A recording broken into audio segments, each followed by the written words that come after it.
No, the uncomfortable truth about XRP is not that it might be centralized. That is the beginner argument. The deeper problem is that XRP keeps getting marketed as if efficiency itself is a moral defense. Faster settlement, cheaper transfers, cleaner rails, bank partnerships, cross-border friction solved. But speed does not answer the real question. Who benefits from the story? Who needs that story to keep circulating? And what exactly are ordinary viewers being asked to believe in when the practical use case and the investment fantasy get fused into one emotional product? The popular assumption around XRP is painfully simple. Banks move money slowly. XRP moves money quickly. Therefore, XRP is the obvious bridge between old finance and the future. It sounds mature compared with meme coins because it borrows the language of plumbing, infrastructure, and enterprise adoption. That framing matters. It lets the pitch wear a suit. It turns speculation into policy cosplay. And once that happens, criticism starts looking like ignorance instead of what it often is, a refusal to confuse a token with an actual payments revolution. Watch how these XRP explainers present the asset. They do not just describe a payment network. They build an emotional shortcut. SWIFT is old, transfers are slow, fees are annoying. Therefore, XRP must be the answer. The format rewards compression, so the hard parts vanish. Adoption risk vanishes. Regulatory friction vanishes. The distinction between Ripple the company, XRP the token, and the broader fantasy economy around both gets blurred into one sleek narrative about inevitability. That blur is not a side effect. It is the sales environment. And that blur matters because the argument quietly changes halfway through. First, XRP is presented as utility, a bridge asset for cross-border payments. Fine. But then the conversation slips into valuation theater. Suddenly, it is not about whether a bank can settle faster. It is about whether XRP will absorb some enormous slice of global money movement, replace legacy rails, and justify eye-watering price targets.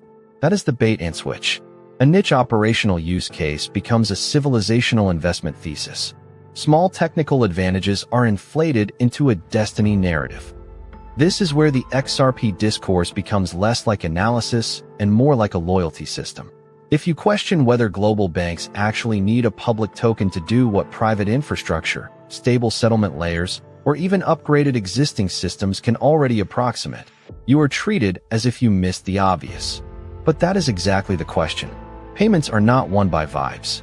They are won by compliance, integration, counterparty trust, regulation, and boring institutional incentives. A token being fast does not magically outrank those realities. And the videos themselves give away the weakness. Listen to the recurring vocabulary, designed for banks, built for payments, positioned for institutions, resilient despite controversy. It creates the impression of proximity to power, and proximity to power is doing a lot of work here. The viewer is not just buying a token thesis. They are buying borrowed legitimacy. XRP gets framed as the cryptocurrency that serious adults might bless. That framing is psychologically potent because it lets retail investors imagine they are front-running official approval rather than chasing a speculative narrative. Then there is the institutional fantasy number. 10 trillion. New global standard. Banks love one and fear the other. These are not neutral educational frames. They are scale cues.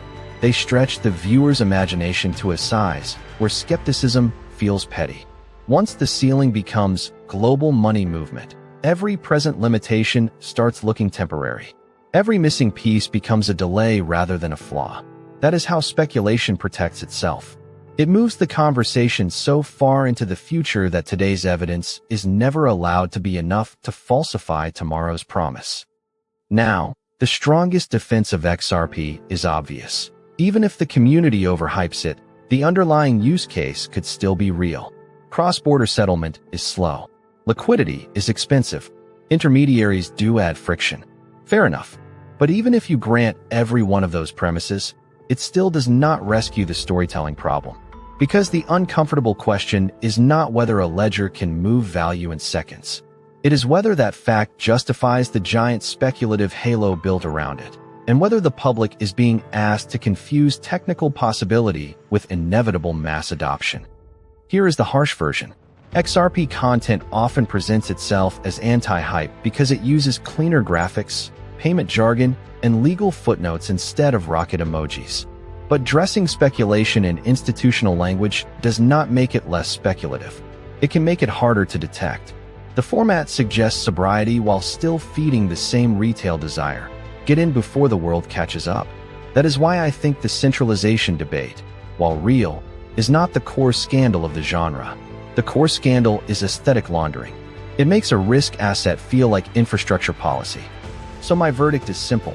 XRP is not most revealing as a technology story. It is revealing as a storytelling machine for crypto itself. Take a real inefficiency, attach a token, wrap it in institutional longing, blur utility with price appreciation, and let the audience do the rest. That does not prove XRP is worthless, and it does not prove every claim about faster settlement is false. It proves something more awkward. The sales pitch is stronger than the public reasoning around it. And when that happens, the obvious answer is usually the trap. If you want more reviews that argue with the version of the story everyone else is about to accept, subscribe before the next one lands.